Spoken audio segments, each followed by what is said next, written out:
All right. The Consecratory Secretion is the debut full-length album from Apokatastasis, a um, what is it, Arizona-based melodic black brutal death metal album band, which basically, as far as I know, they might have formed sometime before 2022, but all of the formative work prior to this album was released in 2022. And that means that uh, it's a really interesting demo sort of discography and EP selection to pick through because none of it directly relates to one another in terms of sound. The first one has definitely has a blackened brutal death metal feeling to it, and that acts as sort of the foundation for the group. Then there is a sort of strange nothing black metal EP, which I didn't enjoy, and after that they sort of marry those things in a different way on another release, another demo, and then here on the debut full length, we get all of those things improved and melding together in an effective way.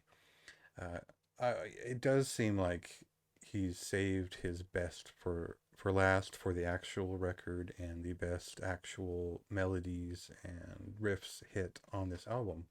And this is a style that is fairly is not common at all. So black and brutal death metal is something a lot of people have tried and failed at.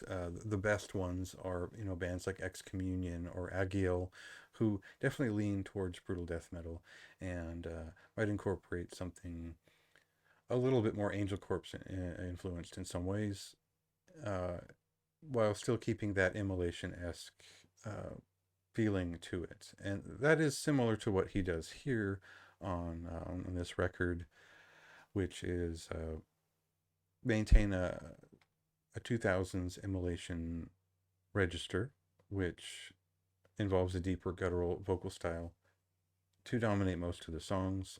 And the riff style is different, of course. So I think the influences here for the melodic black metal portions of each song are probably more related to Scandinavian offshoots, the more classic stuff. They do have a bit of a finesse. They have a little bit of a dark romanticism to them, but not in the same way.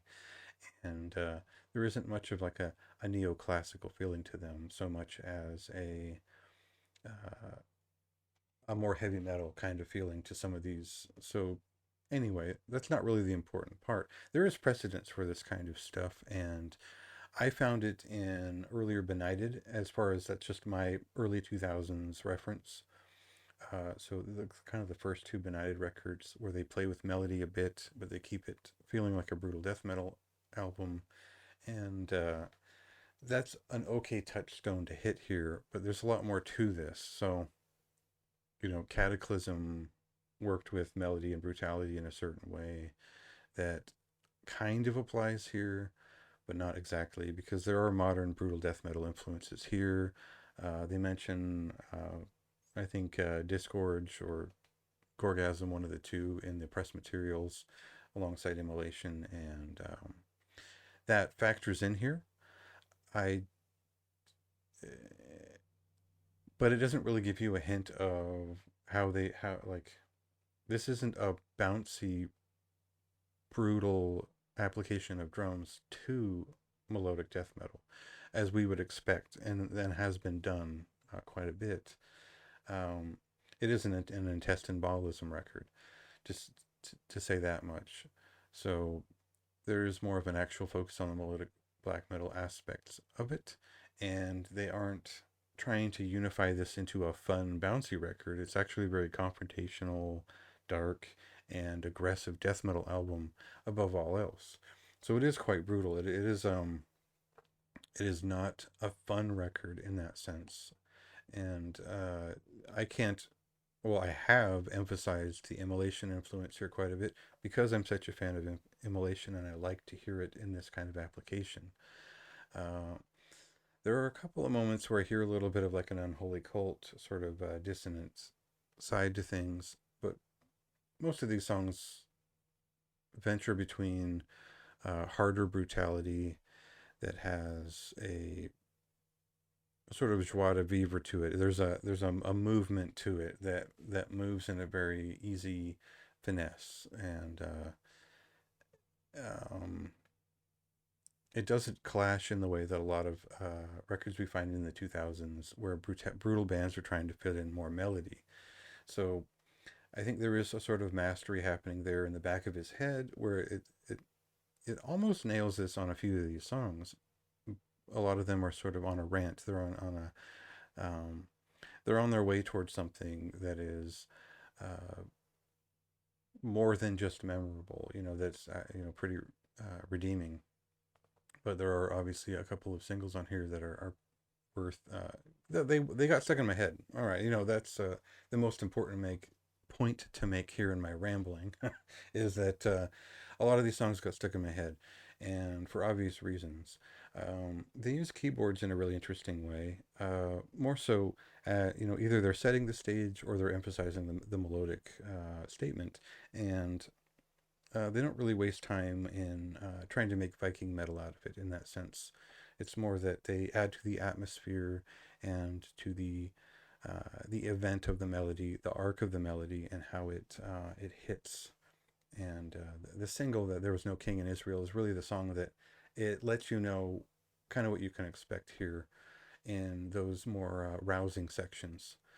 There are a couple of better examples that I go through in here, but yeah, at the same time, all of this is in direct juxtaposition with effective, brutal death metal. I think that's the important point to make, because it's a different take, a unique take on the combination of those elements, which is particularly fine in its the way that he's constructed all of it, and it's actually memorable. I think that's again, that's kind of the important point to make, is that this stuff is actually worth listening to. It's not just a mashup of ideas.